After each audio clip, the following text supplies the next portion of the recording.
So ano pa yung ibang klase ng brining? Opo, Chef. Another type ng brining po ay ang fast Chef, magandang gabi. Ano po ang tinapik natin today? Magandang gabi din, Chef. Ang topic natin ngayon is brining. So, what is brining? Brining is a culinary method na ginagamit nito at ang purpose nito ay para maging tender o para maging moisture yung mga protein natin like meat and fish. Okay? So, sinusok natin ito sa salt water. Okay? Thank you. Okay, Chef, bigyan mo ako ng isang method ng brining. Meron tayong wet brining. Okay, ano yung wet brining? Yung brining po, wet brining po, ito po yung pagsasubmerge ng isang meat sa salt water. Na typical ang ingredients po ay water, salt, herbs, spices, sometimes meron po itong sugar. Alright, thank you, Chef. Thank you.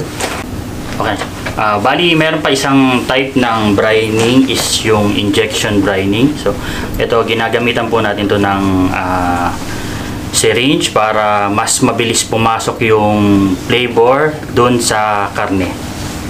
Okay, thank you. Thank you, Chef. So ano pa yung ibang klase ng brining? Opo, Chef. Another type ng brining po ay ang fast brining or ang quick brining. Ito yung paggamit ng higher concentration ng salt para mas easy or mas quick yung imparting ng flavor, yung salt, yung moisture sa protein nyo. Alright, thank you. Thank you. And we have this method of brining, the dry brining. So this method requires rubbing salt to the meat or any other ingredients that you want to coincide with the meat, and it will enhance its flavor and juiciness. Thank you. Alright, ano pa ang mga isang klase ng brining? Pickling brine po.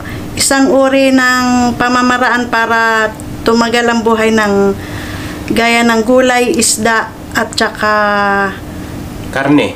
Yeah. Ginagamitan natin ng suka, pagbababad ng suka, asukal, at saka ng asin, at saka herbs. Herbs, okay. So ang tawag doon ay? Pickling brine. Okay, thank you. Okay, sa mga sinabi nilang iba-ibang klaseng brining, ano naman ang differences niya?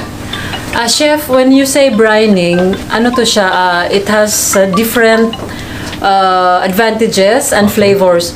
So, kung anong klaseng brining yung gagamitin mo, depende kung ano yung gusto mong ipe-prepare. For example, if you want to make it to have a crisp result, you need to use dry brining. If you want moisture, you need to use wet brining. At saka if you want like mas madali yung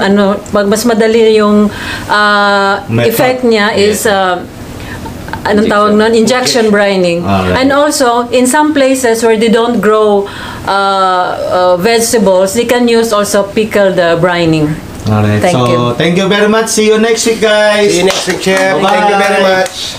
Bye!